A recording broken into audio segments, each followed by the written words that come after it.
The Stanley Parable, by all accounts, has zero lore, and when trying to find any lore or story or connections, by the words of the game developers themselves, you can't. Every ending contradicts each other, and by his own words, all hold the same amount of value in canon, which means one ending says Stanley is made up by the narrator is the same one as everything being a bucket or it all being a video game. This, of course, will lead to many contradictions that, in his words, are why the game doesn't have lore. So are we done here? Wrap up shop, go to that SpongeBob theory? A show with plenty of intentional lore is what they want me to do. They want me to think there is no lore to the Stanley Parable, but I don't break so easily. No, I'm gonna find all the lore and answer all the questions we have about this game and solve the insane and hidden story of the Stanley Parable, because the end is never the end. Let's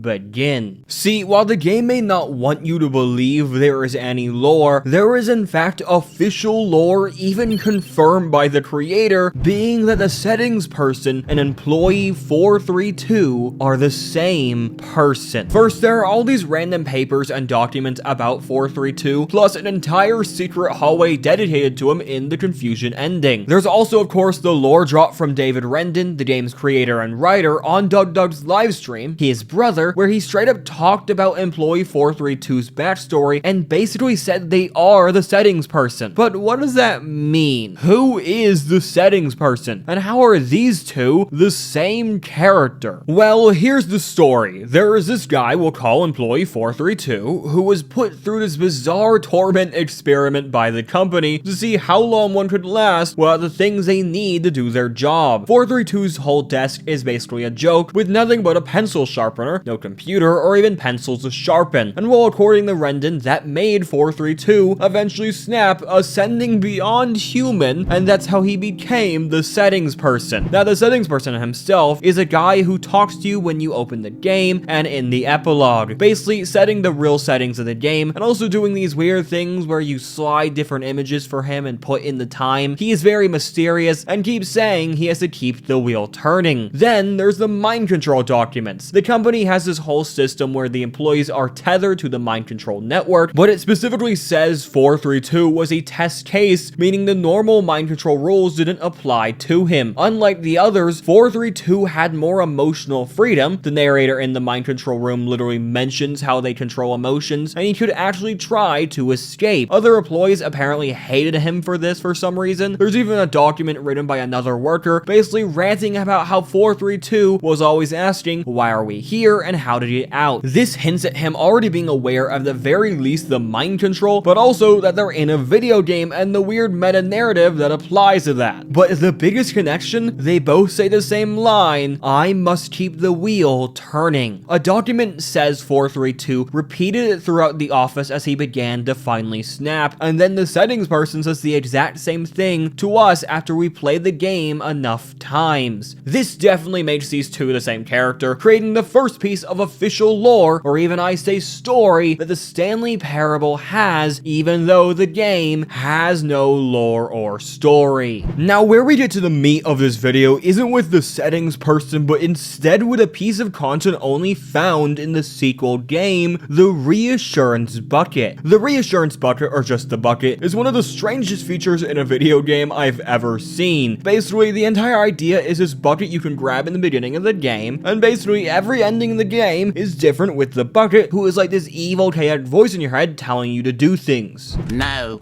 said the bucket. Don't go to the meeting room. Go somewhere else. Now, the weird part about the bucket isn't how it affects endings, but how it affects the player and even the narrator himself. The bucket has the power to influence people with its pure euphoria that simply being near it gives you. He was firmly convinced that the bucket had spoken to him, and he unthinkingly did whatever the bucket asked.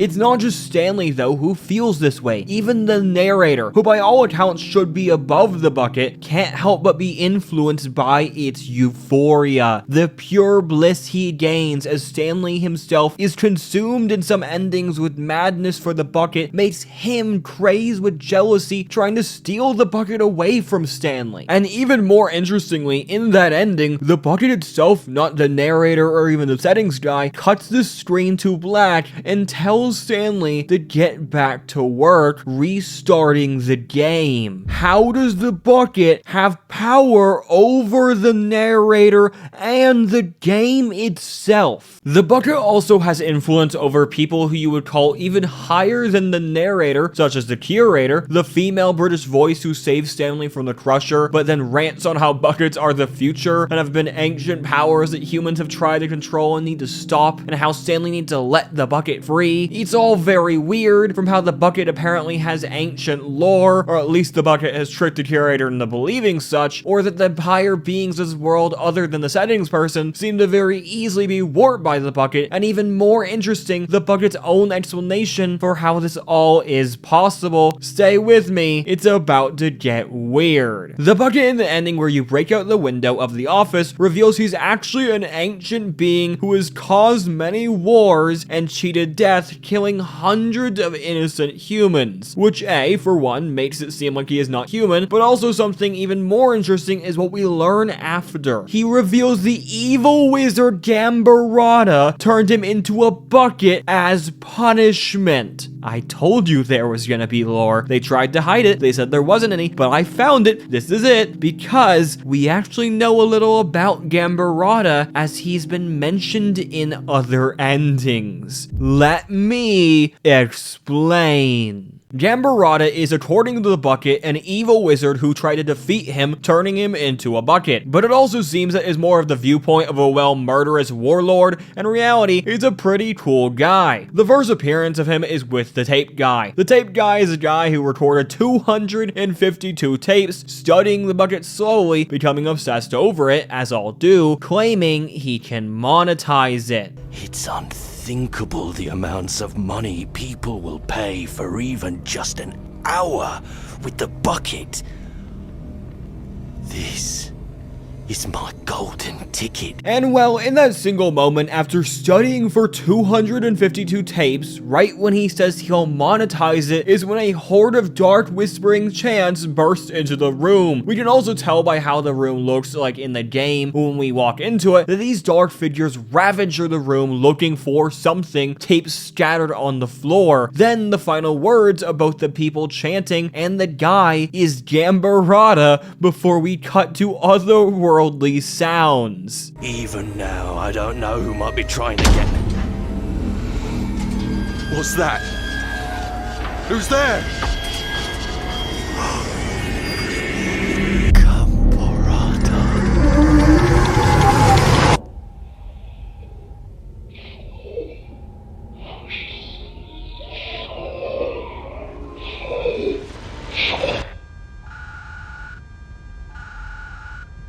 Okay, maybe he isn't that great. Now, there are also some more straight up lore found in the Stanley Parable Bucket Guide, which is some extra material that explains a lot. This is basically what we learned. Gambborada is a pervasive but good entity of pure good that existed from the dawn of time that influences the world and makes sure everything is good and fair. Now, Gambborada's name happens to translate to the word serious, which many theorists have claimed could connect to the serious ending. The serious ending is basically when you try to cheat the Stanley Parable and do any type of cheat codes or mess with the game files. In it, you basically get scolded for cheating. Now, my connection between these two is maybe Gambborada is against cheating. While described as good, he's also been seen doing some very dark sounding things, but if you attach it to him being against cheating, it makes sense. He came after the bucket for trying to cheat death, or came after the tape man for trying to cheat the economic system and use a magic bucket to become rich. This kind of explains the moral views of Gambborada Gambborada and how he can be both a pervasive but good entity, but there's actually even more lore on top of that in the guide. See, apparently he resides as a dark black hole-like entity in the profaned vault, where if anything is to touch it, it will feel the essence of his pure euphoria. This is similar to the bucket, and knowing he was the one who turned him into a bucket, it kinda makes sense. This vault is separated by a void of time and space of white, which can only be accessed through window portals, which he uses to watch over all of existence. So yeah, this is very weird, but it does give us a few more points that really help us connect Gambborada to other powerful characters. See, there's actually an alternative or opposite being to the settings person who changes his entire theory completely. The essence of divine art. See, in the baby ending, after playing the baby game for 4 hours, yes, for 4 hours, you cut to a white screen with black text in Times New Roman saying, "Fear me, mortal. I am the essence of divine art. Others but you cannot read this text. Know that when you die, I will personally carry your spirit across the river of BLXYXN into my garden built within the emotion of a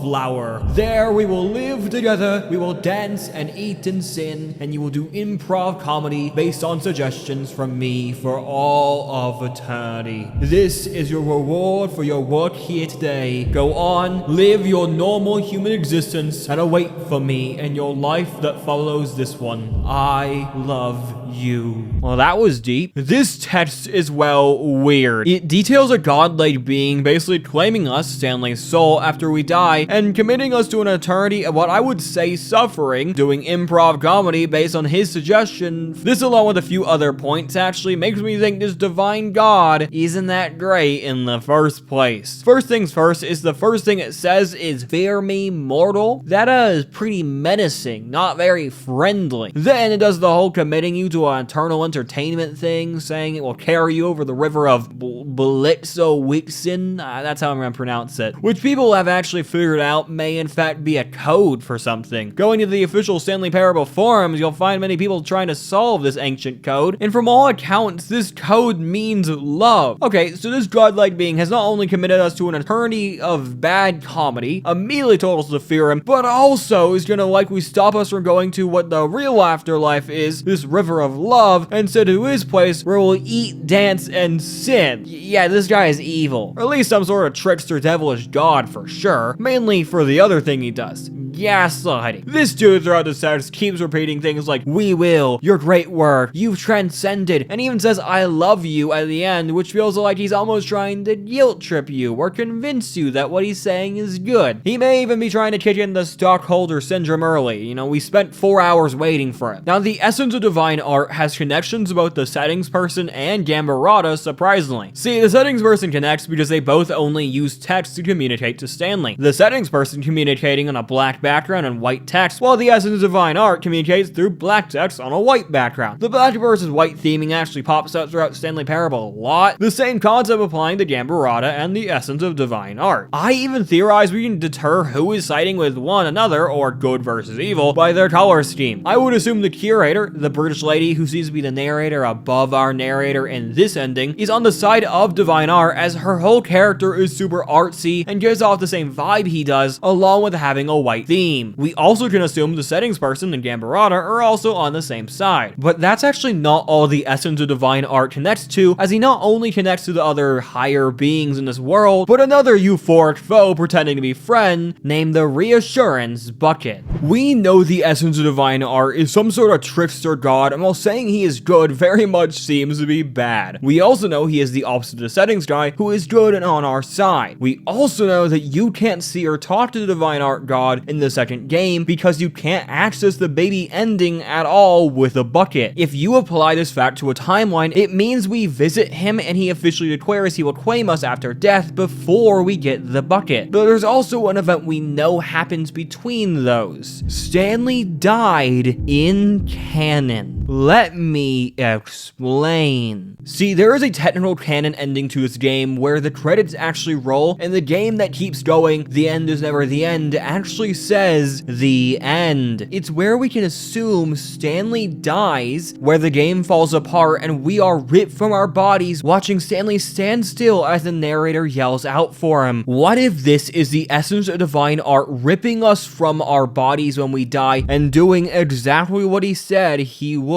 Think about it. In the second game, the whole thing with the bucket is just us doing whatever he says, following its weird comedy routine and doing its every bidding and cutting off the narrator and all their characters for it because he loves us. He even does this weird romantic ending where he seems to actually love us, which is what the divine God said he would do, that we only needed him, that we would entertain him for eternity, and that he would love us. And well, the bucket, it reassures us for eternity, as long as we hold it and entertain it, never leaving it, never dropping the bucket, or listening to anyone but it. But this means that the bucket isn't just the bucket, it's the essence of divine art. Okay, now that may seem like a crazy claim, but also I did attach a logical story to it, but let's talk about some other evidence that's more clear and in the game. The curator and the essence of divine art obviously have a connection through the white theming, an obsession for divine art, which helps the connection to the bucket as she is well obsessed with the bucket and basically worships it. Maybe because the essence of divine art is the bucket. But there's also a more interesting and concrete piece of evidence that I believe will convince you if nothing else has. The essence of divine art is well obsessed with art, and even says it's the building blocks of everything, and while that single fact proves a connection between him and the bucket. In the ending, What is a Bucket, where the narrator does a game show-like competition where Stanley has to guess what a bucket is, it ends with everything disappearing when the narrator tries to get rid of all buckets, because everything in existence is a bucket. Not only is that fact completely bizarre and nonsensical, but may connect to the divine art's obsession with art, as he sees art as everything, and if buckets are everything, then buckets are divine art, and then the logic continues. Is this reaching? Well, yeah, but to be honest, I think I've already proved these two characters are the same person, so this is just added on big reveal in my mind. So, what does it mean? Well, it means a lot. Let me explain.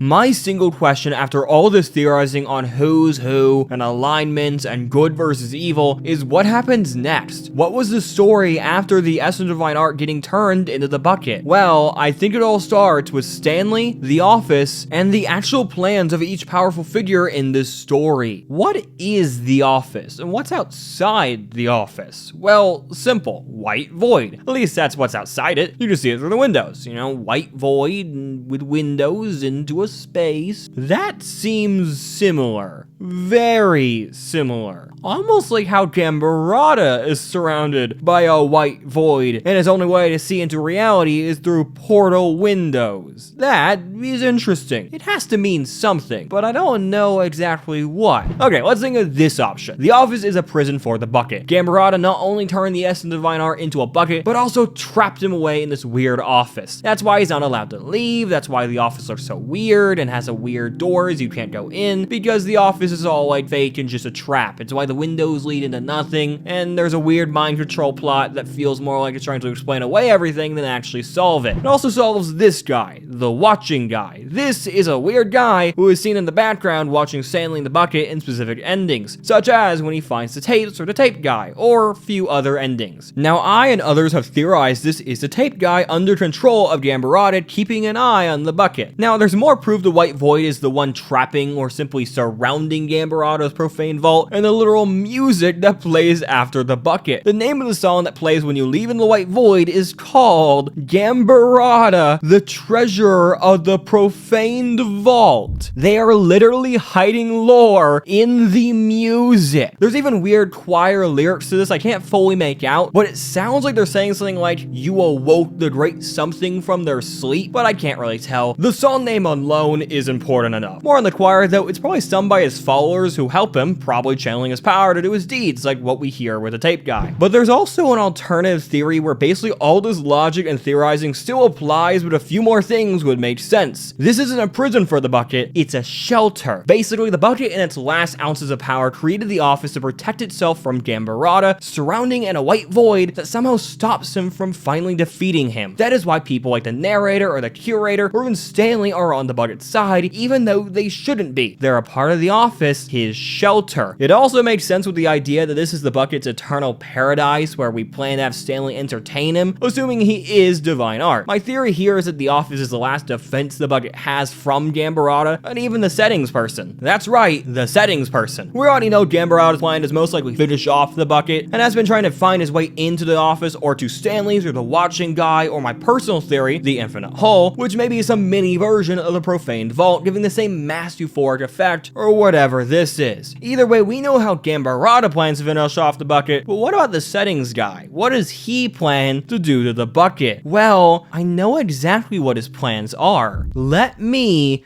explain. The heaven ending to the Stanley Parable is one of the most interesting endings ever, mainly because how much effort and time has to be put to get to it. Basically, it involves restarting the game or going through a bunch of other endings, tapping buttons and colors on the computers in the office, going through a little storyline, and eventually going to a heavenly paradise for your efforts. In my opinion, this is a settings guy, and while this was eventually confirmed by the game's creator. Now, I also think this may be the settings guy trying to save us from the bucket, taking us to the afterlife we are meant to go to, but that's not really important. What's important is what happens when you do this with the bucket. When you take the bucket through the same ending, which I'll mind you he doesn't like and keeps telling you to stop and it's nothing, to stop pushing random buttons, the ending is very different. Instead of heavenly paradise, you're transported to a void-like island of dark towers and ominous clouds circling Stanley and the bucket. And they keep repeating bucket, bucket, bucket over and over. As the clouds get closer and the bucket stays silent, then we cut to black as the game kicks you out. This is the settings person's plan. To fully destroy the bucket, they had to bring them to their own realm where they could. The sad thing is though, that wish, that plan to defeat the bucket doesn't work. The bucket will never be defeated. He will never die. How do I know? Because even in the end, the bucket wins. In the skip ending where you push a button that skips the narrator's dialogue, eventually taking us thousands of years in the future, we hear a noise. The ethereal, otherworldly screams of a monster and the burning of civilization as something destroys the world, leaving it into darkness. And while we don't know for sure what this is, we know it probably is the bucket with his track record. And even without that, we know he wins because the world is destroyed, but he withstands. In the epilogue ending of the game, which is almost a sequel to the skip ending, where we see the furthest into the future, where everything is sand and desert, and we see the rubbles of the office, with a lone computer where the settings person is trapped, no sight of Gambborada, or even a white void, is a weird podium, with the bucket sitting upon it, still alive, still planning, still plotting. He destroyed the world, but it still kind of needs to get a body past a metal bucket, and while everything else lost, mainly because of him, leaving only him to do something, but without anyone to reassure, what will the bucket do for its own alone eternity? Because the end is never the end.